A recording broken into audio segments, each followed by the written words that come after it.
Tenemos hoy día el agrado de contar con Paulina Escobar. Paulina es arquitecta de la Universidad del Biobío. Posee perfeccionamiento en diseño bioclimático a través de la participación en diplomados en vivienda y edificios sustentables 2008-2009, habitabilidad y medio ambiente el 2005, que forman parte del Magíster en Hábitat Sustentable y Eficiencia Energética de la Universidad del Biobío, de la cual es candidata. Actualmente, Paulina se desempeña como consultora de diversos proyectos arquitectónicos y urbanos en los que se busca integrar respuestas de diseño apropiadas al contexto geográfico, climático y medioambiental. Participó de la Conferencia Internacional Passive and Low Energy Architecture, PLEA 2011, en Bélgica, y complementa su ejercicio profesional con actividades gremiales del Colegio de Arquitectos, Delegación Concepción, siendo actualmente miembro del Comité de Sustentabilidad y Energía. El año 2009 se integra a nuestra Casa de Estudios como docente de las asignaturas de Acondicionamiento Ambiental y Fundamentos del Diseño Bioclimático. La ponencia de hoy, Respuestas Arquitectónicas Sustentables, Tendencias Globales y Locales, a cargo del arquitecto Paulina Escobar. Bienvenida.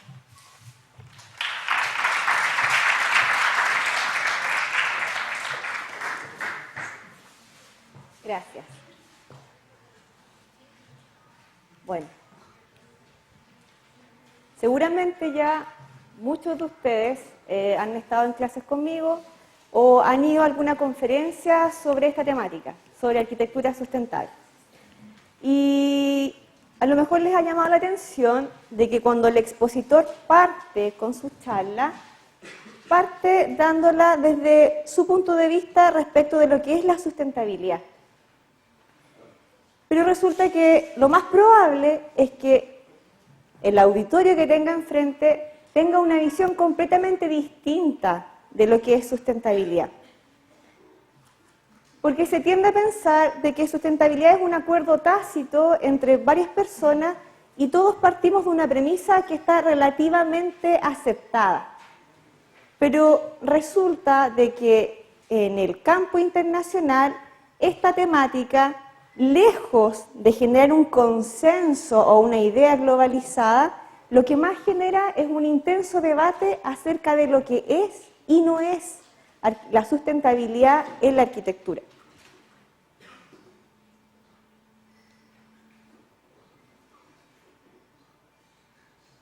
Por lo tanto, hoy día yo les voy a mostrar un poco cómo surge este concepto, cómo se derrama hacia la arquitectura y para entender un poco y abrir el foco hacia las ciencias sociales y entender cuáles son las posturas que están relacionadas con esta temática.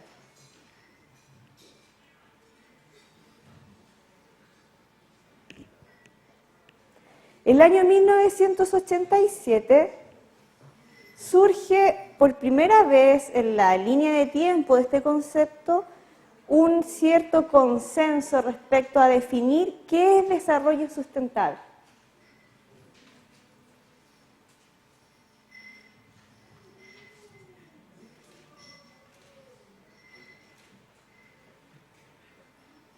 Y desarrollo sustentable para el año 1987 significaba un equilibrio entre tres áreas: el mundo económico, el mundo social y el mundo del medio ambiente. Si nosotros lográbamos hacer un proyecto que equilibrara esas tres áreas, tendíamos entonces a llegar a un proyecto que se enmarcaba dentro de la tendencia de desarrollo sustentable. Pero este consenso frágil que se dio el año 87 duró muy poco, porque la naturaleza de este concepto es ser variado, es ser flexible. Es imposible casi pensar que una cierta cantidad de personas logre llegar a un acuerdo respecto de lo que éste significa. Por lo tanto, vamos a construir un poco la historia que sucede detrás del año 1987. ¿Dónde vamos a situar el inicio de este debate medioambiental? en la revolución de las máquinas, en la revolución industrial. Por primera vez el hombre es capaz de alterar su entorno de una manera brutal. La máquina le permite generar mucha tecnología, mucha productividad en un pequeño espacio de tiempo, lo que implica que la huella en el planeta tenga peso. Ahora el hombre tiene un peso en el planeta, consume, degrada, necesita una cierta cantidad de recursos naturales, pero esto no fue de la mano del equilibrio. Situado entonces el año 1987, retrocedemos más de 100 años aproximados hacia atrás hasta descubrir que en el fondo el inicio de todo este debate respecto del medio ambiente parte aquí. Cuando esto empieza a producirse, este consumo de suelo que era inusual, esta productividad que también era seriada, que nunca antes se había visto, el hombre empieza a generar un debate ideológico con esto que está sucediendo. Muchos científicos, biólogos empiezan a dar una voz de alerta respecto de lo que empieza a suceder a raíz de la incorporación de la máquina. La máquina también permite al hombre un desarrollo bélico que antes no se veía. A principios del siglo XX se sucede la Primera Guerra Mundial, la Segunda Guerra Mundial,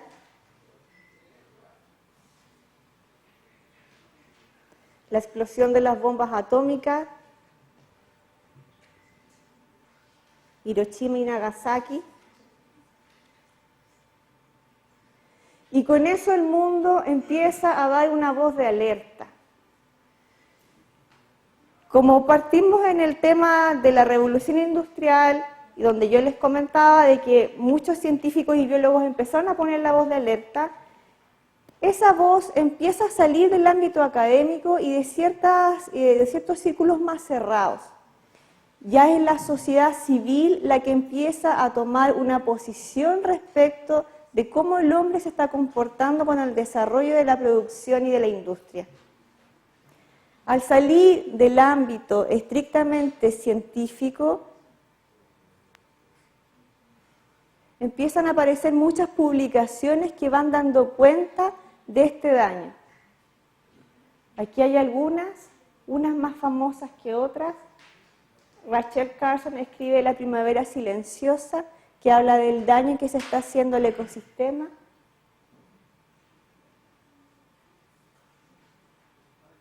Uno solo planeta, que también habla de cómo el hombre está destruyendo de a poco la única nave donde tiene para desarrollarse.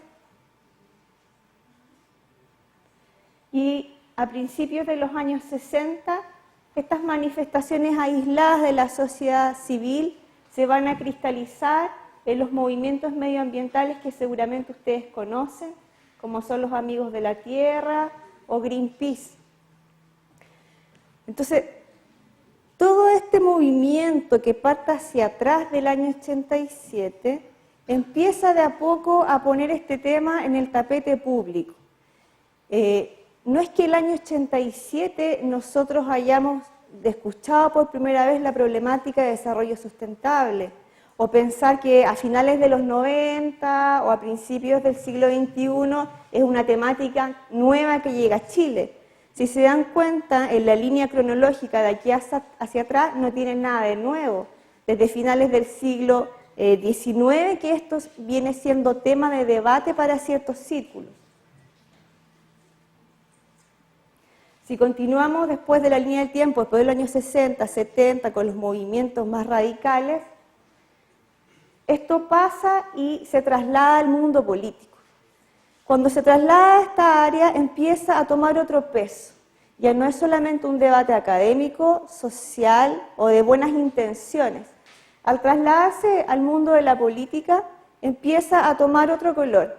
Era necesario entonces generar un consenso, una idea que lograra articular a muchas personas y tomar decisiones en torno a lo que les estaba preocupando.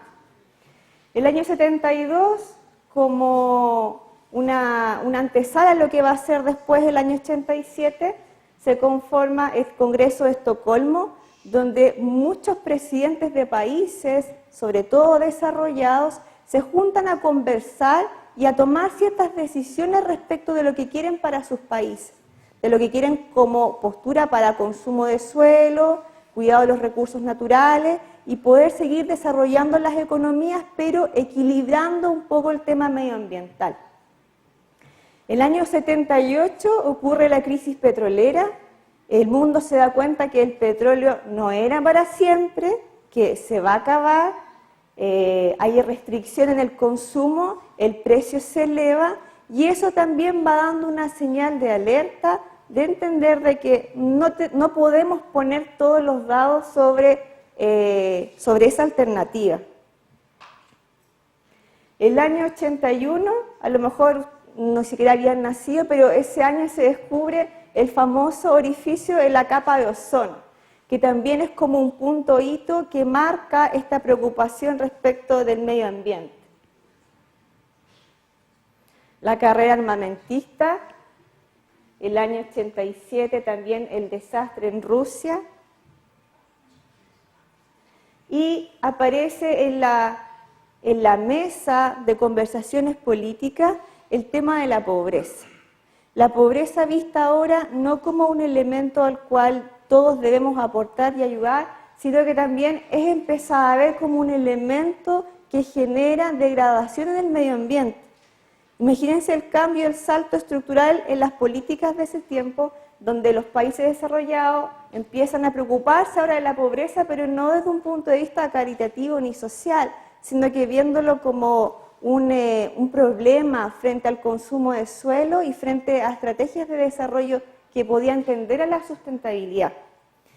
Y así llegamos entonces al año 87, donde se genera este supuesto consenso que fue muy frágil, que duró muy poco tiempo, pero que en resumidas cuentas se terminó diciendo de que desarrollo sustentable iba a ser aquel que permitiera al hombre consumir cierta cantidad de recursos, pero dejándole naturaleza o recursos a las futuras generaciones, a las que vendrían, y que ellos tuvieran la posibilidad de construir y de ejecutar actividades con los mismos recursos que ellos habían tenido en su proceso inicial. ¿Qué pasa después del año 87? Aparecen, ¿no es cierto?, algunos documentos que muestran de manera consensual la definición y es donde aparece por primera vez este concepto de sustentabilidad. Pero resulta de que este concepto también empezó a generar una cierta tensión dentro de sí mismo. Empieza a aparecer el concepto de la sustentabilidad fuerte, que es aquella posición más radical que dice que yo estoy en este planeta, pero no quiero consumir recursos, hay que dejarlos inalterados. Y están los sustentables débiles, que son más relativos. Por lo general, aquí en este grupo están las políticas públicas de países subdesarrollados que necesitan seguir desarrollando para alcanzar una mejora en la calidad de vida y por lo tanto necesitan consumir una cierta cantidad de recursos. Por el otro lado, en los fuertes podemos encontrar, por ejemplo, el caso de Douglas Tompkins, que compró terreno acá al sur de Chile, y la idea de él es dejar, ¿no es cierto?, una cierta zona intocada y muy natural para que las futuras generaciones la puedan aprovechar. Ese es el argumento, ¿no es cierto?, de esta persona. Por lo tanto, esta tensión que aparece aquí también empieza a derramarse hacia los distintos campos de desarrollo del ser humano.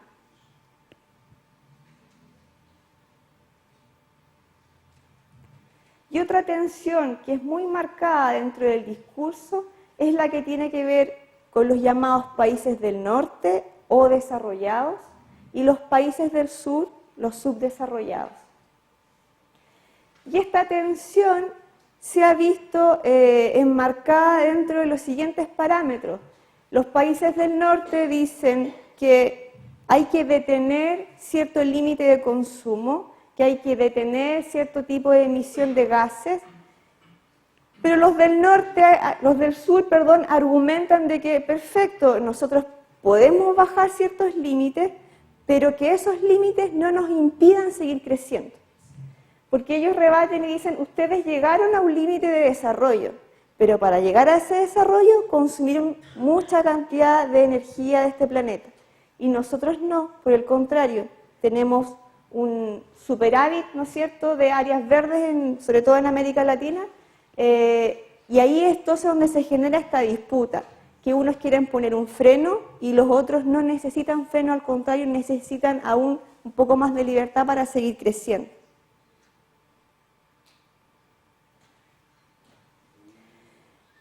Entonces, con toda esta problemática medioambiental que hemos revisado brevemente desde que parte en la revolución industrial, toda esta divergencia en las visiones, dependiendo del país de procedencia, de tus vínculos sociales, de tu postura ideológica, de la misma estructura de tejidos culturales con la que cada uno nace y que se va desarrollando, es impensable entonces decir que hay una única respuesta arquitectónica sustentable.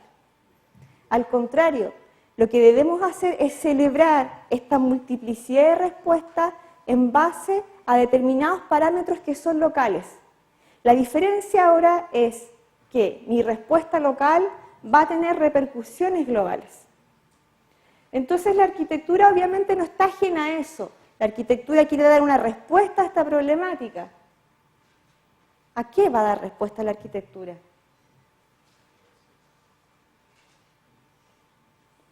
Le Corbusier dice que la arquitectura nos da la medida de un orden que se siente de acuerdo con el del mundo. Mies van der Rohe dice, la arquitectura es la voluntad de una época traducida al espacio. Esa frase me parece muy potente, porque habla entonces de un hombre que, independiente de la época en que le tocó nacer, tiene que estar despierto frente a las problemáticas del mundo que lo están rodeando. Por lo tanto, nosotros, los arquitectos, también vamos a participar de esta problemática y vamos a dar respuesta desde nuestra perspectiva a ciertas problemáticas.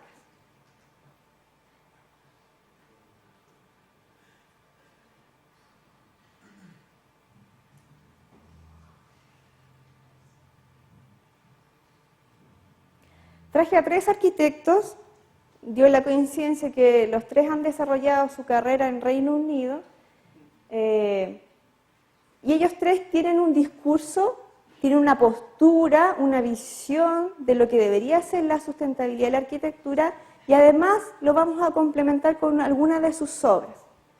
Richard Rogers dice lo siguiente: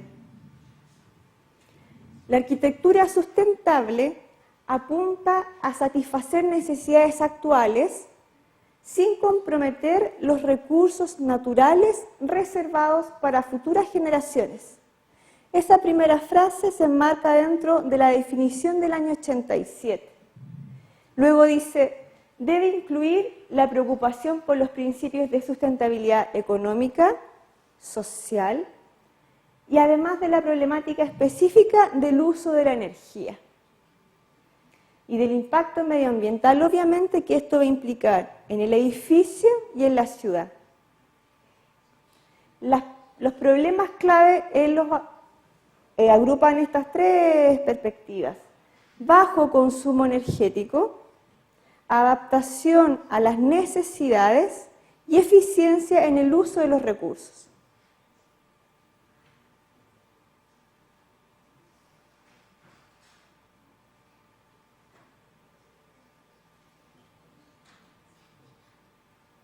Esta es una biblioteca de una universidad en Inglaterra que Richard Rogers diseña el año 1987. Y si se fijan, en esta búsqueda que él tiene de la sustentabilidad de la arquitectura, la va a plasmar en cómo integrar ciertos recursos naturales al diseño, potenciando la iluminación natural, la ventilación y la cierta tecnología también que le permite el desarrollo y el ejercicio profesional en un país con muchas alternativas de materiales. En la diapositiva superior ven ustedes ahí la biblioteca, no hay luces prendidas, seguramente serán aproximadamente mediodía, están los computadores prendidos. Entonces lo que él busca es que a través de la arquitectura podamos minimizar ciertos consumos energéticos, en este caso más que nada el eléctrico. Y en la foto de abajo, si se fijan, tenemos una piel, una envolvente del edificio con un material bastante innovador, que es un vidrio que permite disminuir las cargas térmicas por asoleamiento, pero que a la vez permite tener una vinculación visual con el exterior. Entonces hay un discurso del arquitecto, hay una posición respecto del tema y luego hay una respuesta. ¿Es esta la única respuesta? No. Esta es la respuesta que da este arquitecto en base a la postura que él tiene del tema.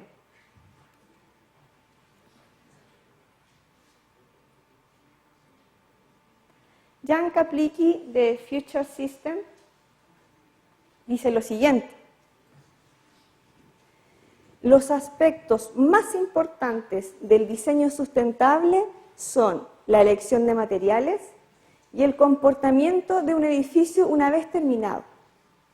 Estos deben ser autosuficientes en términos energéticos, en un 80% o más.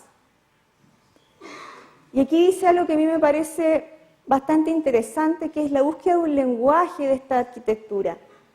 El impacto que la sustentabilidad va a tener sobre el diseño será aún más revolucionario. Por el momento, la gente pretende negar el impacto que la sustentabilidad tendría en el diseño de los edificios. Es similar a cuando se inventó el primer automóvil, y este imitaba la estética de los carruajes con tracción animal. Requirió una cierta cantidad de tiempo que el auto lograra tener una línea propia. Aquí él dice que va a ser algo similar con esta arquitectura verde. Le va a tomar tiempo a la sustentabilidad verse plasmada en la arquitectura con un lenguaje propio. Y da algunas pistas. Las corrientes de aire y la ventilación cruzada, por ejemplo, tienen un efecto significativo sobre la forma de los edificios. Y fíjense en la búsqueda que él hace, cómo él responde en sus proyectos, cómo él busca un lenguaje que trate de referirnos a un cierto concepto que sea más propio de este estilo. Fíjense en la fotografía de arriba, ese es un centro de comunicaciones de una cancha de cricket en Inglaterra.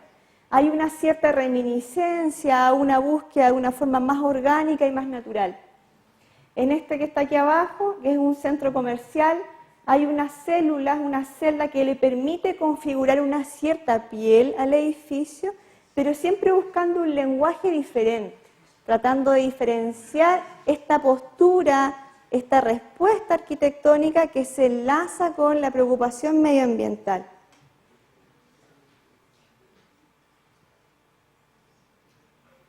Norman Foster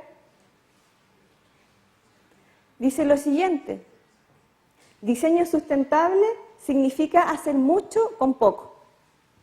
Menos es más en términos ecológicos. Lo ideal sería utilizar estrategias de arquitectura pasiva para ahorrar energía, en lugar de depender de onerosos servicios mecánicos que utilizan fuentes de combustible no renovables que cada vez son más escasas. Producen contaminación y además contribuyen al calentamiento global. Al fin y al cabo, la sustentabilidad es la buena arquitectura. Usar la menor cantidad de energía. Hemos puesto en práctica estos conceptos en el Reichstag, el nuevo Parlamento alemán en Berlín.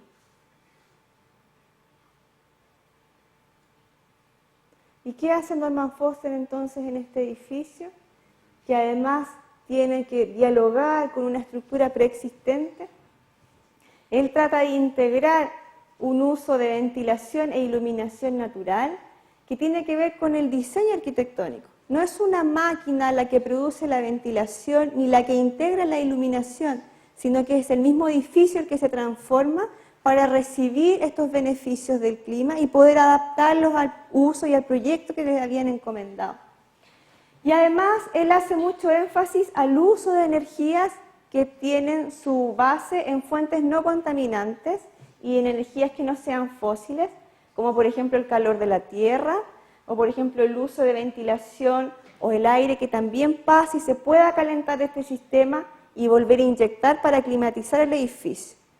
Entonces él va por el lado de la búsqueda de energías alternativas e integración de estrategias pasivas para diseñar.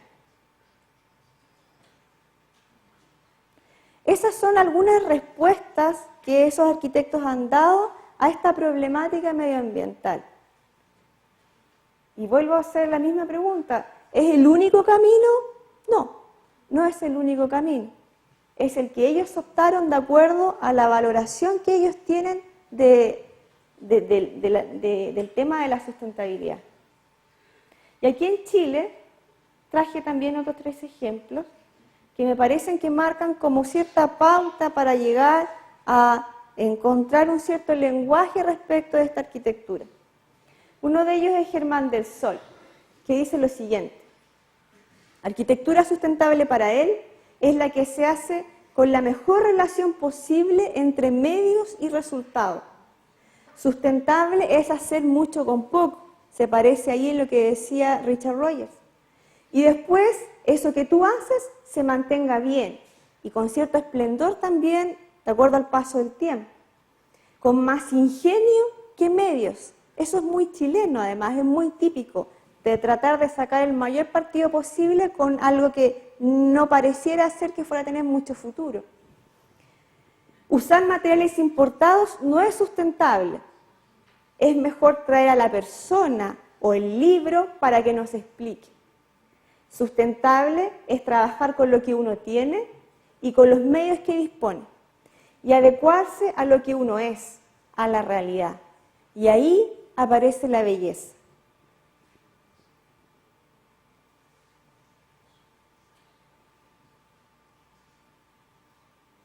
Ejemplo de su discurso es este proyecto que él hizo en la 9ª región, las termas geométricas, que con un mínimo de impacto en el terreno, él logra generar un vínculo armónico entre aquella persona que va a la terma y el paisaje donde él insertó esta obra.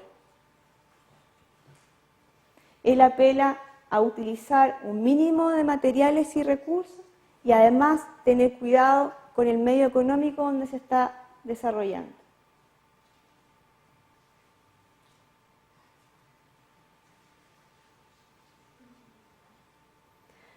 Este arquitecto, Alejandro Aravena, ha desarrollado su carrera en Chile sobre todo con el tema de la vivienda social.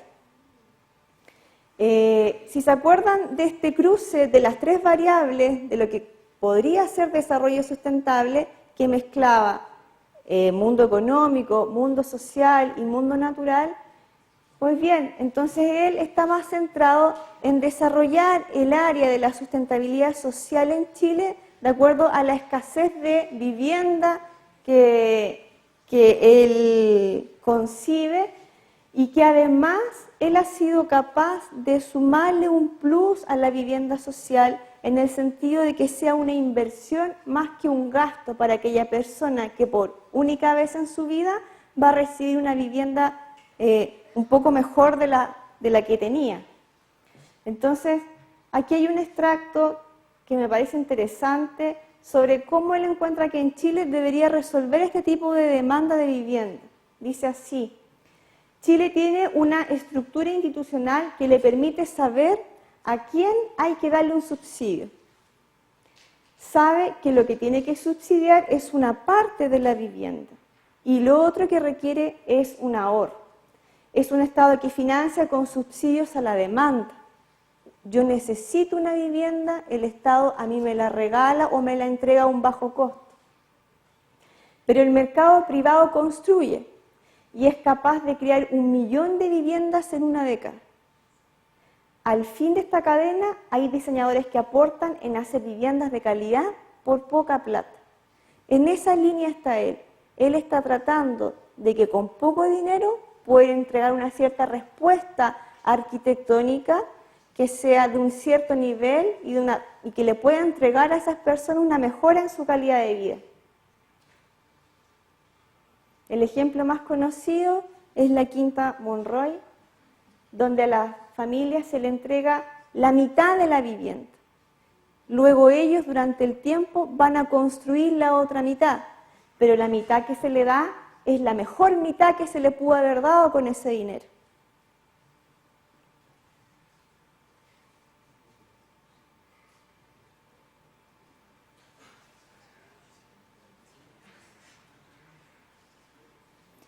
Enrique Brown, él dice lo siguiente: estamos en una búsqueda de adaptar la arquitectura a una época nueva, por dos cosas. Uno, por todo lo que es la nueva economía y el mundo globalizado, en términos de conocimiento de la información. Y por otro, el tema de la sustentabilidad. Son dos cosas que van a marcar el cambio de época y que también van a marcar un cambio en la arquitectura. Es una búsqueda, y él dice, pero hay que meterse en la cuestión. No es un asunto que sea una cosa de moda, no. Yo creo que está aquí para quedarse, y para quedarse con mucha importancia en el futuro. Y él sostiene además que la arquitectura que se relaciona con la sustentabilidad tiene que comprobarlo en la práctica, con datos duros, medibles, ir al edificio que se diseñó y realmente hacer la evaluación si está o no gastando menos energía, cuando dijo que lo iba a hacer. Y la otra visión que tiene él además parecía a Jan Kaplicky, que él argumenta de que la arquitectura sustentable, aparte de serlo, tiene que verse de una manera distinta.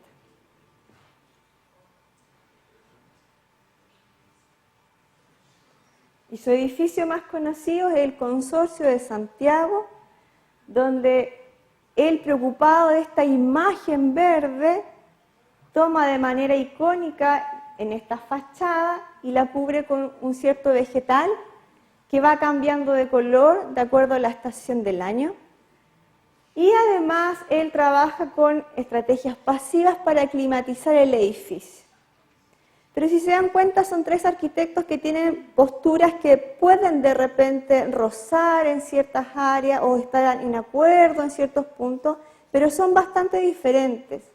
Germán del Sol apela a esta economía de medios, a este respeto por el paisaje, por el lugar.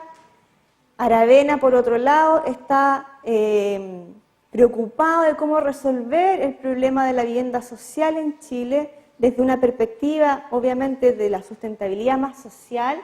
Y por otro lado, Brown, que está en esta búsqueda de la imagen, donde él dice que esta arquitectura está en un proceso de cambio, donde todavía no tenemos la madurez suficiente a nivel local ni global para decir, esta es la imagen.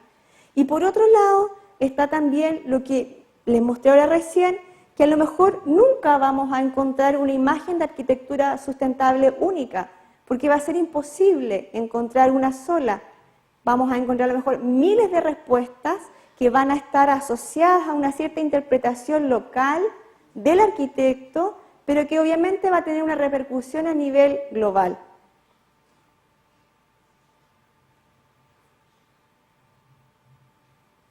Múltiples respuestas arquitectónicas. Yo creo que lo más sano es que la arquitectura sustentable siga por este camino, porque de momento que nosotros impongamos un cierto parámetro, estamos estableciendo un dogma, una cierta forma de hacer las cosas. Pero ¿dónde queda la postura del diseñador? ¿Dónde queda el tema de la sustentabilidad? ¿Dónde yo me enmarco? ¿Qué visión tengo respecto del tema? ¿Cuál es mi marco valórico personal? ¿Cuál es mi marco valórico respecto del consumo del recurso natural? ¿De la asociatividad con otro tipo de personas? ¿Cómo respondo a la carencia de calidad de vida de algunos habitantes de mi país? Por lo tanto, estamos ante un escenario en que vamos a seguir viendo aparecer múltiples respuestas arquitectónicas.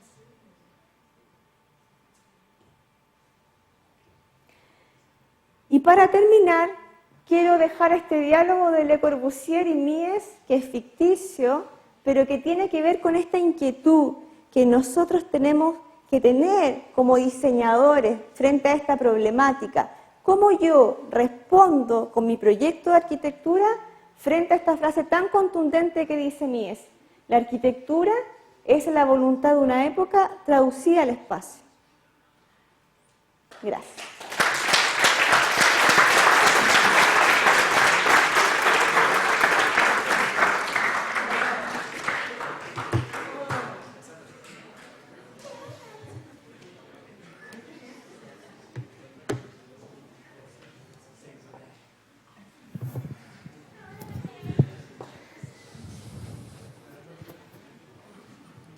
Comienza entonces la ronda de preguntas. Voy a hacer circular el micrófono. Hola, primero quería felicitarla por la charla, la encontré muy entretenida, precisa y ver también con respecto al tema de las diferentes respuestas que existen frente a la sustentabilidad y da a conocer también que la sustentabilidad no es una sola. Mi consulta o mi cuestionamiento es frente al tema de la permacultura, que nace en Australia, me parece que en los años 40, entre los años 40 y 50, y es una respuesta válida para una sociedad que está en desarrollo, o sea, en subdesarrollo, digamos, como país en Chile, porque la visión que existe en Australia o en otras partes en Latinoamérica se está dando mucho en lo de la permacultura, que es un tema más de comunidad, de microintervenciones, ¿cómo se llama?, de más de vivienda, el adobe y todo el tema. Entonces, ¿cómo se enfrenta esta visión de la permacultura frente a estas grandes construcciones arquitectónicas? Mira, yo creo que primero parte no del enfrentamiento. Yo creo que la permacultura es como una parte más de este gran concepto de sustentabilidad. Y si tú me preguntas si es un aporte, yo creo que sí, que lo es. Es un pequeño grano de arena que uno puede aportar dentro del diario vivir. Con países subdesarrollados como Chile tenemos carencias que son más profundas, que van por el lado que te mostraba de Aravena, que busca respuestas a viviendas sociales que sean mejoradas para cierto tipo de personas que lo requieren. Pero la permacultura viene como a complementar una cierta área, una cierta carencia, una vuelta al campo, a traer un poco, ¿no es cierto?, ruralizar un poco la ciudad. Si tú me preguntas si es como la única vía, la respuesta es la misma. No es la única vía, es una vía más. Y tampoco los veo como una manera de enfrentarse frente a otras. Yo creo que se valida en la medida de que es un aporte que suma en vez de que resta. Y frente a eso me parece que no tendríamos ningún problema en integrarla a las viviendas como ejercicio del diario vivir. Por ejemplo, a lo mejor tú en tu casa o tu familia, más de alguien tiene una planta medicinal, cultiva algo en el patio. Permacultura son cosas muy sencillas. Bueno, no voy a especificar qué tipo de cultivo, pero lo puedes tener, no sé. Pero a lo que voy es que son cosas sencillas y de sentido común.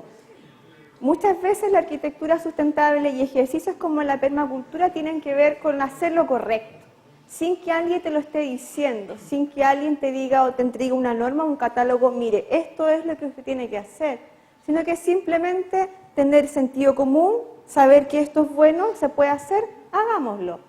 ¿Te genera un impacto positivo? Sí, me genera, perfecto, hazlo. Si lo puedes expandir, si lo puedes dar a conocer, también, maravilloso, intégralo. Gracias, muy amable.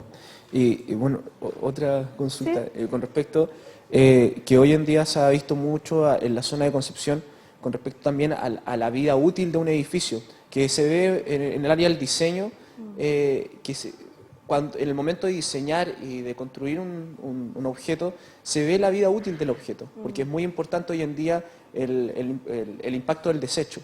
En un edificio es importante también ver la vida útil de un edificio, porque uno generalmente nunca piensa que un edificio se va a mandar abajo, o nunca piensa que en algún momento va a venir un terremoto y en ese lugar va a haber otra cosa. Entonces, uno cuando construye un edificio no se imagina que en el espacio al lado después van a poner un edificio más grande. Entonces, ¿es factible o uno siempre tiene que pensar que va a ser eterno? Bueno, la arquitectura nunca se diseña de manera ilimitada. Siempre uno piensa en un horizonte, por ejemplo, una vivienda, pensarás unos 50 años, 60 años, que puede durar sin que tú la vayas manteniendo durante el tiempo, pero hay una vida útil de las edificaciones. Ahora, uno siempre piensa, o lo que la sustentabilidad trata también de integrar a este concepto de diseño, es que tú pienses en la vida útil del edificio, en el sentido de que cómo después va a envejecer esta edificación. No solamente la vida útil estable, de que se me vaya a caer frente a un terremoto o a un sismo grande, sino que cómo va a ser la vida útil de ese edificio a lo largo de su vida. Tú eso lo puedes medir. De hecho, en Europa los edificios a veces pasan por ciertas certificaciones o ciertas mediciones para entender cómo va a ser el ciclo de vida útil que va a tener ese edificio, cómo va a ser después el ciclo de envejecimiento que va a tener y cómo se supone que va a retornar y se va a integrar de nuevo a este círculo que debería ser cerrado. Porque nuestra línea de construcción en este momento es un círculo, una línea abierta. Uno parte acá, construye, el edificio tiene una vida útil, se agota, se destruye y genera desecho. La idea que se maneja ahora es que tú construyes ese edificio, lo pienses de manera tal que después de su vida útil, ese desecho lo vuelvas a integrar a esta cadena productiva, de manera tal de que el circuito sea cerrado. Pero efectivamente sí, uno tiene que pensar al momento de diseñar cómo va a ser la vida útil de ese edificio. ¿Qué materiales vas a usar para lograr un cierto rango de tiempo en el que ese edificio tenga una vida saludable? Luego, ¿qué vas a hacer con ese material de desecho al momento que la vida útil se agote de ese edificio? Entonces, la idea es pensarlo desde que nace hasta que muere. De la cuna a la tumba, es lo que se dice, para cerrar este ciclo. Gracias, mi abuela.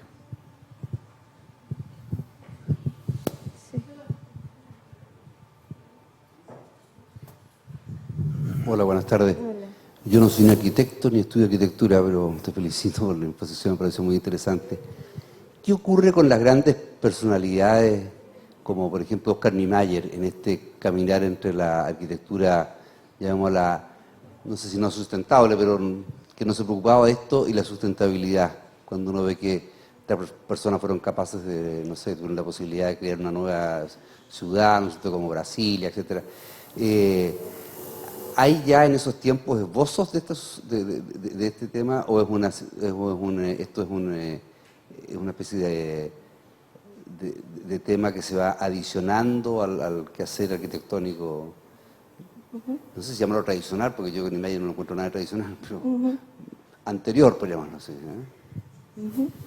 Bueno, su pregunta es muy interesante en el sentido de que, primero, este concepto de sustentabilidad es algo relativamente nuevo, ¿no es cierto? Pero si nosotros nos ponemos a analizar la arquitectura vernacular, la arquitectura de los griegos, la arquitectura de los incas, de los mayas, nos vamos a dar cuenta que este tema, de nuevo, no tiene nada. O sea, desde que el hombre es hombre, que ha observado la naturaleza y ha empezado a dar respuestas acordes al medio, al contexto donde vive. En el caso de Niemeyer, por ejemplo, él es un arquitecto latinoamericano. Hay algo que nos caracteriza a los latinoamericanos, que es siempre trabajar con pocos recursos. Siempre tratar de alargar el billete lo que más se pueda para tratar de hacer más con poco. Y esa es una de las reglas que tiene la sustentabilidad, tratar de maximizar el recurso. Entonces, aunque él no tenga el apellido de sustentable, lógicamente lo que ha hecho se enmarca dentro del buen hacer, de la lógica de la buena arquitectura. En uno de los discursos que puse acá, un arquitecto decía que arquitectura sustentable era esencialmente hacer buena arquitectura. Solamente que ahora le hemos puesto este apellido para darle un énfasis, para traer el problema medioambiental más a conciencia al momento que partimos el diseño.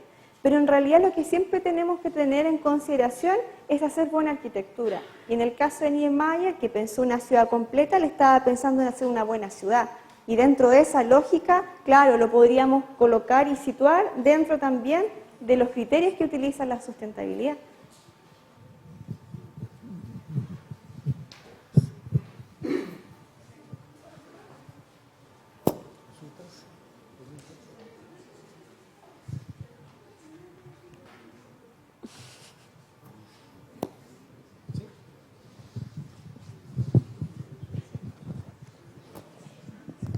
Hola, buenas tardes. Bueno, en realidad mi pregunta se relaciona un poco con lo que había preguntado anteriormente, pero igual sería bueno que tal vez que se refiriera un poco más al tema en cuanto a cuál es el rol de la arquitectura vernacular o qué aportes puede tener la apreciación de la cultura vernacular en términos actuales relacionados con el tema de la sustentabilidad.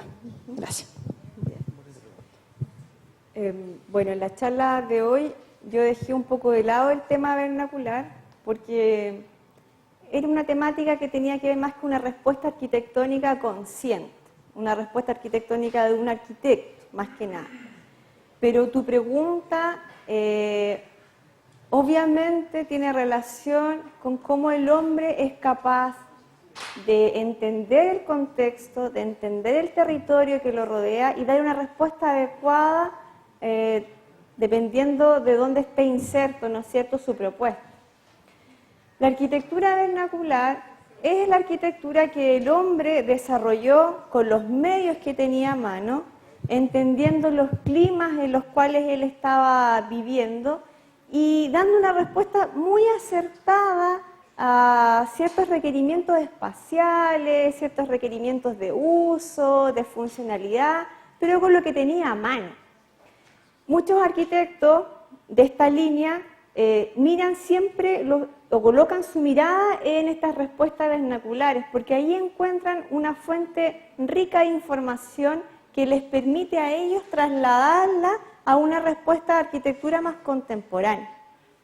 Pero siempre va a ser un referente. Lo vernacular siempre es un horizonte, siempre es una ventana a la cual nosotros podemos mirar y encontrar ejemplos que nos permitan a nosotros después dar una respuesta apropiada en un contexto ya más globalizado. Lo diferente es que lo vernacular es una respuesta absolutamente local.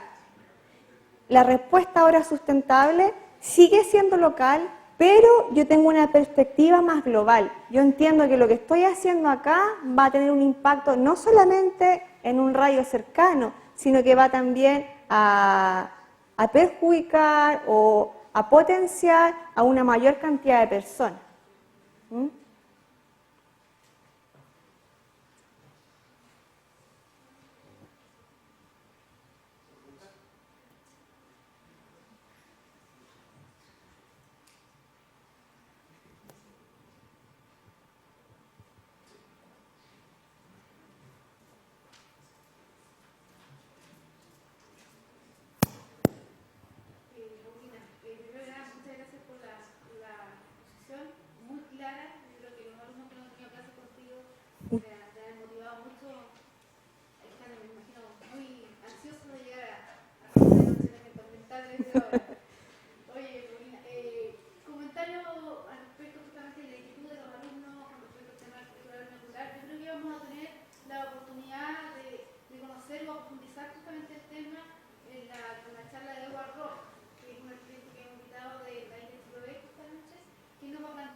muy vernacular, y una mirada bastante moderna. Él, sí. Podríamos decir que casi uno de los primeros arquitectos sustentable que recoge el tema vernacular, así que vamos a poder tener la oportunidad directa de escucharlo. Yo quería hacer una pregunta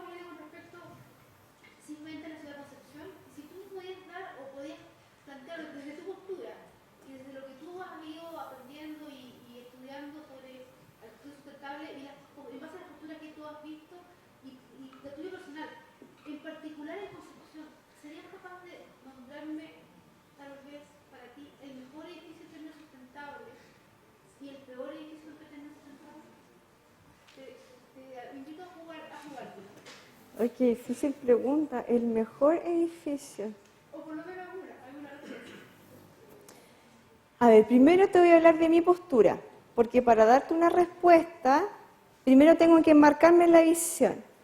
Mi visión es que arquitectura sustentable es la buena arquitectura, simplemente y nada más que eso. Repito que el énfasis es solamente para ser más consciente y traer a colación la problemática. Dado mi postura, te diría que hay un conjunto de departamentos que a mí me gusta mucho, que es la remodelación Paicaví. Eso como buena respuesta arquitectónica y como buena respuesta urbana. ¿Por qué? Porque en un tramo, en un pedazo de terreno, se colocaron muchos edificios, haciendo eficiente el uso y el consumo de suelo, levantando torres que permitieran ocupar en una base, en vez de una familia, ocupar, no sé, 16, haciendo más eficiente el uso del espacio. Y por otro lado, hay algo que siempre me ha gustado mucho, que son ciertos detalles constructivos que tiene la remodelación Paicaví, que recoge y reconoce el clima de la ciudad. No sé si se han fijado, y los que a lo mejor viven ahí, hay unos detalles que a mí me parecen fantásticos, que son, por ejemplo, la caída de las aguas lluvias, cómo recoge el agua. Sería interesante, por ejemplo, a lo mejor plantear un proyecto en que esas aguas se pudieran recolectar y ocupar para el mismo riego de las áreas que existen ahí. Como buen ejemplo plantearía eso, tiene áreas verdes, tiene senderos peatonales, hay un espacio pensado para que la gente no solamente viva dentro del departamento, sino que además comparta y sociabilice con los vecinos. Obviamente ahora está un poco, con el paso del tiempo, un poco degradado, a lo mejor un poco gastado, pero tiene el potencial de ser recuperable y transformarse en un elemento y en un sector que pueda ser un ejemplo de reconversión urbana, por ejemplo, se me ocurre. Y el peor edificio, uno de los peores. Mira, yo no sé si, a ver, aquí te voy a responder de la siguiente manera. Te voy a decir que los peores ejercicios serían aquellos donde no se reconoce el clima de concepción, donde el clima interior del edificio está completamente alterado por la máquina, donde tenemos climatización artificial, refrigeración artificial, donde vives en un clima que tú no puedes controlar. Y obviamente eso repercute en el consumo energético del edificio, en el consumo de la energía en general de la ciudad. Así que decirte, no, ahora no se me ocurre ninguno, pero seguramente si paso por la ciudad uno empieza a ver aquellos edificios que tienen estas fachadas acristaladas, estos típicos muros cortinas, donde seguramente adentro hay oficinas, y en verano les da mucho calor, en invierno les da mucho frío, tienen que consumir una enorme cantidad de energía para climatizar. Yo creo que ese sería como el ejemplo malo que ahora se me ocurre. Exacto, verano. Sí.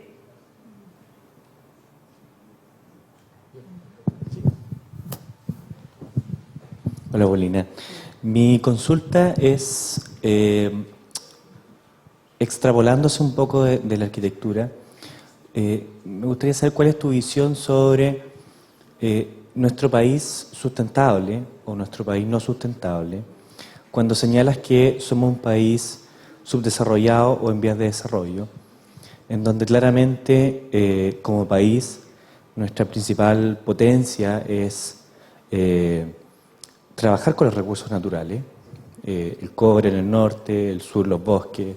Por lo tanto, somos un país netamente productivo en el cual dependemos de nuestros recursos naturales, sumando a eso los recursos hídricos, algunas centrales hidroeléctricas. Entonces, ¿cuál es tu visión como país sustentable? Por ejemplo, con respecto al caso de Francia, en donde es un país del norte, pero el 90% de su energía es con energía atómica. Entonces, en ese parámetro entre los países del norte y los países del sur, ¿cuál es tu visión como nosotros, país sustentable?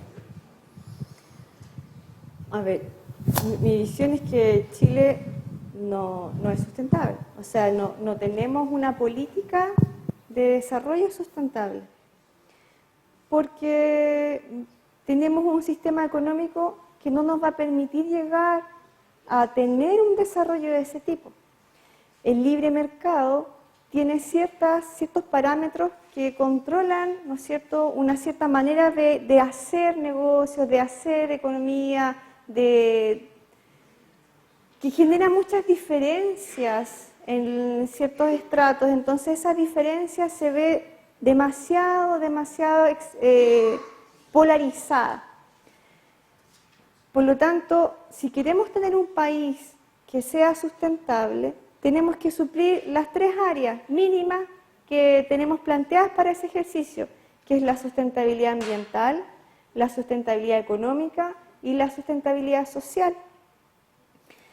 Seguramente las noticias, obviamente todos la vemos, hay muchos movimientos medioambientales que abogan por la no construcción de una represa, salvemos a las ballenas, a los delfines. Hay muchos movimientos que están generando, ¿no es cierto?, un despertar en esa área, pero es una cierta área, Y además se da una contradicción, porque esa misma gente que a veces está luchando por los derechos medioambientales tiene ciertas contradicciones en la forma que tiene de vivir respecto del uso de ciertas economías o la forma en cómo ellos consumen energía. La gente, por ejemplo, es muy mala a dejar de usar el auto. Entonces, ¿cómo tú haces un cambio en la estructura mental de la gente para poder cambiar ciertos paradigmas que se han venido sucediendo durante muchos años? Entonces, cambiar y pensar en un Chile sustentable es un ejercicio, pero de largo aliento. No sé cuántos años pasarán hasta que nosotros logremos equilibrar un poco la huella de nosotros en nuestro propio país. Ahora, con respecto a las energías, obviamente Chile tiene un enorme potencial. Pero yo no sé, es una postura muy personal, pero tú sabes que las energías las manejan ciertas empresas que son muy pocas, en realidad son muy pocas personas que manejan cierto tipo de energía, y es mal negocio que empiezan a aparecer otras energías para ellos. Por ejemplo, los españoles, que tienen una gran cantidad de negocios acá en nuestro país con el tema de la hidroeléctrica, obviamente no van a querer que nosotros empecemos a investigar energía solar, en energía maremotriz, en energía undimotriz, porque eso va a implicar que vamos a tener energía que a lo mejor puede ser mucho más barata porque su negocio se les va a las pailas. ¿Me entienden? Entonces, hay todo un sistema armado para que nosotros, creo yo, no logremos hacer sustentable durante mucho tiempo. Tiene que venir un cambio a nivel de conciencia, a nivel, no sé, de otro tipo para lograr ese tipo de cambio. En el 2012, claro.